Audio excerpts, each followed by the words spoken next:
We have microphones set up here. Let us know your name, the outfit or publication that you're from, and who your question is for, if you have a specific question. Hi, I'm Rose Garcia from Pep Abante. Hello, Rose. I'm Miss Rose. Miss Rose, good afternoon. Hello, Rose. I miss you. Rose is such a wonderful. Miss Rose. O, teka, matatanong na siya. Okay, matatanong siya, guys.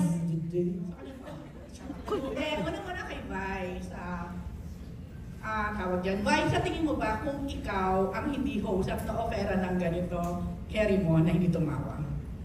Kikirihin ko kasi that's the challenge.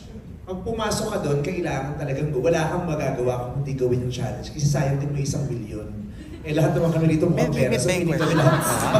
Kami sasali talaga kami. Sasali kami at gagawin ko lahat para hindi tumawa talaga. 1 million yun. So, carry naman pala.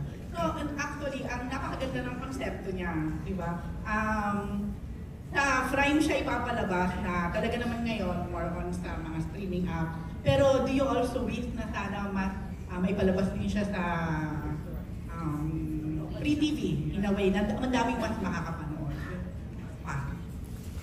For now, we are very happy na i-air kami sa Prime, and we are very happy and thankful to Prime na binuo nila itong programang ito para sa amin at para sa mga manonood na Pilipino, pati na rin sa mga maaaring makapanood nito maliban sa mga Pilipino. We are very glad, we are very grateful to Prime. Kung may lalabas man ito sa ibang platform, di bonus siya.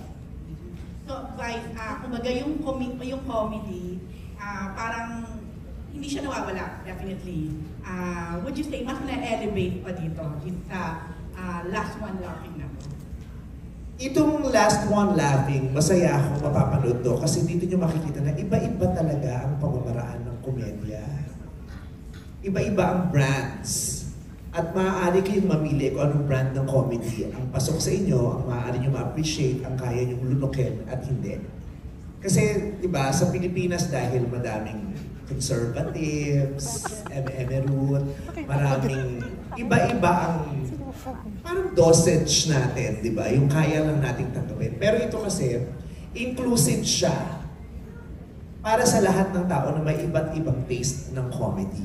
Kaya natutuwa ako kasi yung platform, binigyan niya ng pagkakataon na lahat na ilabas mo yung comedy mo and everyone is just valid. Every kind of comedy that you can give to the audience is a valid form of comedy. Kasi diba sa Pilipinas, parang hindi ko alam kung ano yung standard na gusto nyo na, kung ano ba yung pinaniniwalaan nyo. Kasi diba, mayroon iba't iba yung klase ng tao. At sa dami ng tao, sa dami ng iba't ibang paniniwala ng mga tao, ini-invalidate natin yung hindi natin taste.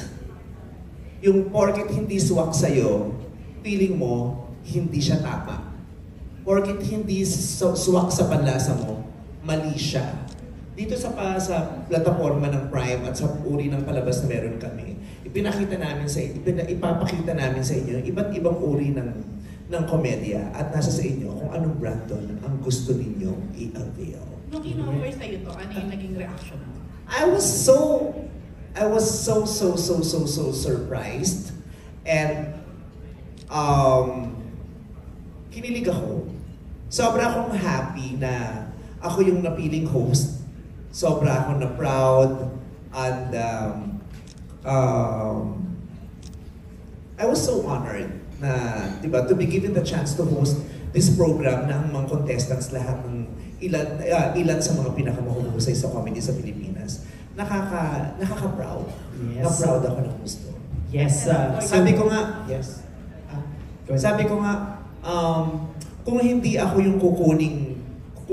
yung kinuhang host nung programa o hindi ako napasama dito sa programang to, kung host man o contestant, tapos mapapanood ko o makikita ko yung programa, questionin ko yung sarili ko.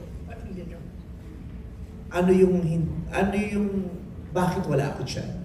And I will feel sad. It's an honor to be part of the first season of LOL. Kasi hindi ko naman alam kung, di ba, kung may second pa o kung sino yung ano. Pero at least sa first season, isa ako sa mga napili na mapasama dito sa programa.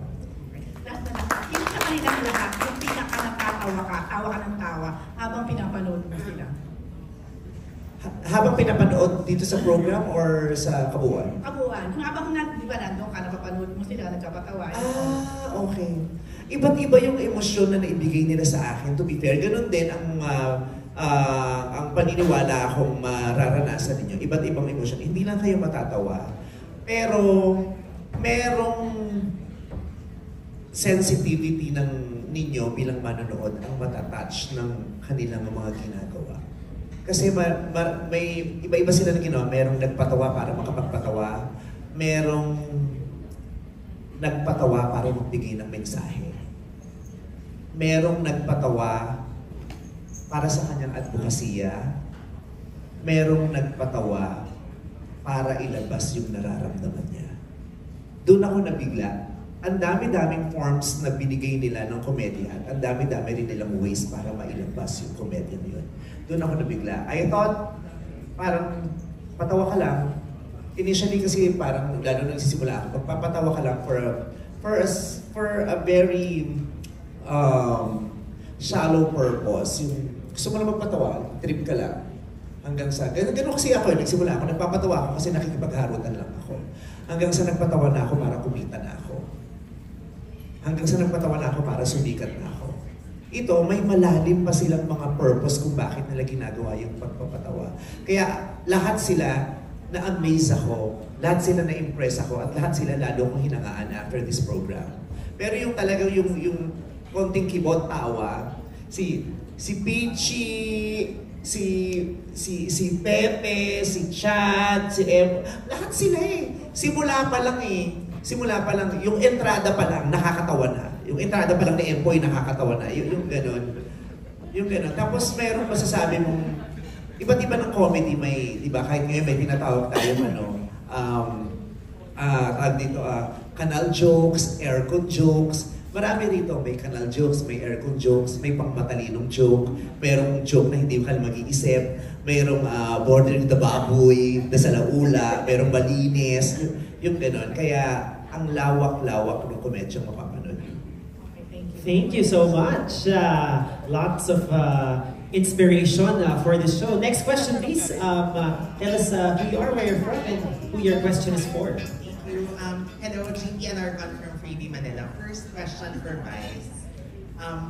Siyempre ikaw naman yung pinaka-nakaka-experience talaga na wala na talagang barriers pagdating sa mga bahay ng artista dahil... I'm sorry? Wala nang barriers sa kung saan affiliated ng artista kasi nasa GMA and ABS ka din.